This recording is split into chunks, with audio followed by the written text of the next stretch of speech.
I am making lactation cookies. Here are all the things that you need. So first of all, the recipe will be listed in the comments below. The first thing I added was 1 cup of butter. Now these cubes of butter are 8 tablespoons. That equals a half a cup, so you need 2 of these sticks. What they want you to do is beat the butter, sugars, and vanilla until light and fluffy. So that's the first thing I am doing. I did not make the butter soft. So in a bit, after I get the mixer out, I realize it's way too hard. So I do microwave the butter for about 15 seconds. Now the next thing I'm getting is the brown sugar. We keep the brown sugar in an airtight package, and that's so it doesn't get very hard. We don't bake very much in my house, so there were some hard spots of the brown sugar, so I make sure that I whip it very well so that way it mixes in very nicely. So we need 3/4 cup packed brown sugar. Now, packed brown sugar means you put it in the measuring cup and you pack it down tight. As a kid, I used to always love that. Now I believe I'm going to get some white sugar. And the white sugar, we need 1/4 cup of the white sugar.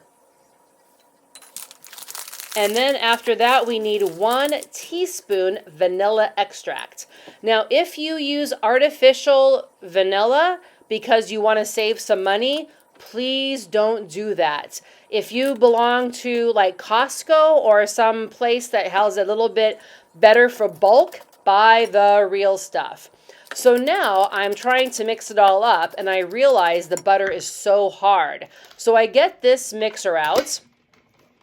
And once I start mixing, I realize, oh yeah, this is very hard. So I've microwaved it for 15 seconds. That's why the bowl changed. And then, of course, it's very easy. Now, I've been trained, always have the butter softened if you're going to make cookies. If you're going to make things like bread, then, of course, you want the butter hard. But if you're making cookies or something you need to mix in very easily, make sure they're soft. Now, the next part of the recipe is you need to add the flour, salt, brewer's yeast, and flax meal. Flax meal. So now, there are no eggs in this batter. So if you want to give your kid this little whipping stick, whatever it's called, I have the beater. I know, it sounds pretty hostile, actually. Anyway, if you want to give your kid this to lick, no problem, but make sure you wash it before you reuse it. But then again, you are cooking this at 350 degrees. So go preheat it right now. And it's for 10 to 12 minutes. And you do not want to overcook it. So now I'm making sure everything is nicely mixed up. All of the brown sugar is all soft and delicious. And now I'm adding the all-purpose white flour. Here I am using 1.5 cups, and I always keep the flour in the refrigerator. Now I am lucky to have 2 refrigerators, one upstairs that we use all the time, and one in the basement that we keep things that we don't use all that often. My girlfriend, who gave me this recipe, who loves babies but does not want me to use her name because she's shy, she told me that sometimes she found that the companies that I was using maybe got bugs. But I think because I keep mine refrigerated, if there were any eggs, I don't know how that works. They don't hatch? I don't know. So nothing crawls in. It's in a refrigerator. And I don't get bugs in my food. So I was very concerned by that. All right. So now I am using some salt. And that is 1/2 teaspoon of salt. And it is salted butter. So you do not need to use unsalted butter. Mix well, mix well. It does not say anything about overmixing. Okay, so now I am using brewer's yeast. Now, if you find nutritional yeast, it is not the same. Nutritional yeast is based on molasses, and brewer's yeast is based from people who used to make beer. So in actual history, women who were lactating used to drink beer that was like Guinness, and I believe it's very rich in vitamin B6, or vitamin B, I should say. I'm not sure about the 6, but vitamin B. So that is what you must have: a 4th cup of brewer's yeast, because that's what really helps with the lactation, I've been told. Now I use the mixer because I wanted to mix it very well. And the next thing I'm going to add is the flax meal. It is not flax seed, it's flax meal. Okay, so now I am showing you that I am using some organic, quick cooking oats. And I used 2 cups of that. They came in the packages because I bought them before.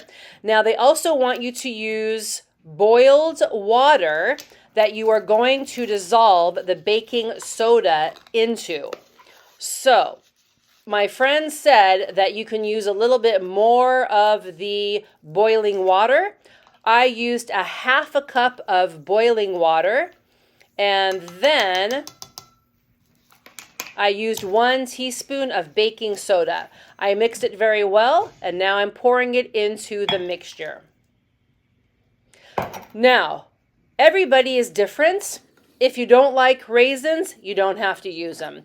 If you don't like chocolate chips, you don't have to use them. If you like things like almonds or walnuts, you can add anything else into these cookies that you would like. However, since this is based on the oatmeal chocolate chip cookies 3 from allrecipes.com, they used chocolate chips.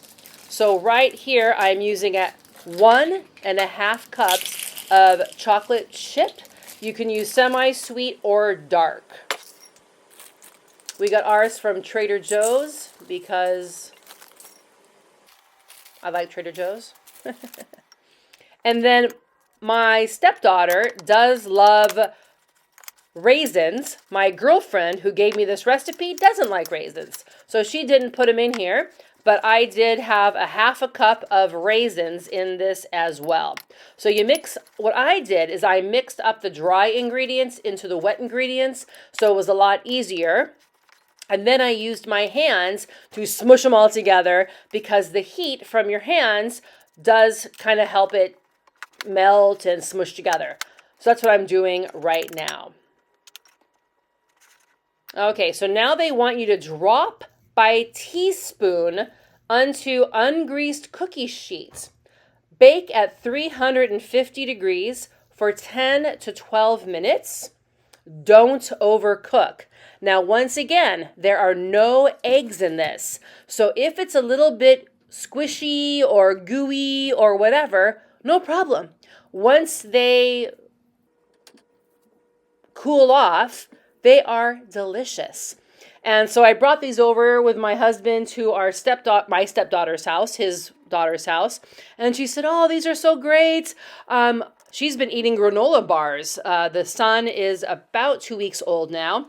And so she really appreciated this. And we also gave her 2 tubes of the leftover cookie dough so she can eat if she wants to. So since giving birth, she's lost 25 pounds of retained water. So when she first gave birth, oh my goodness, she's a very petite,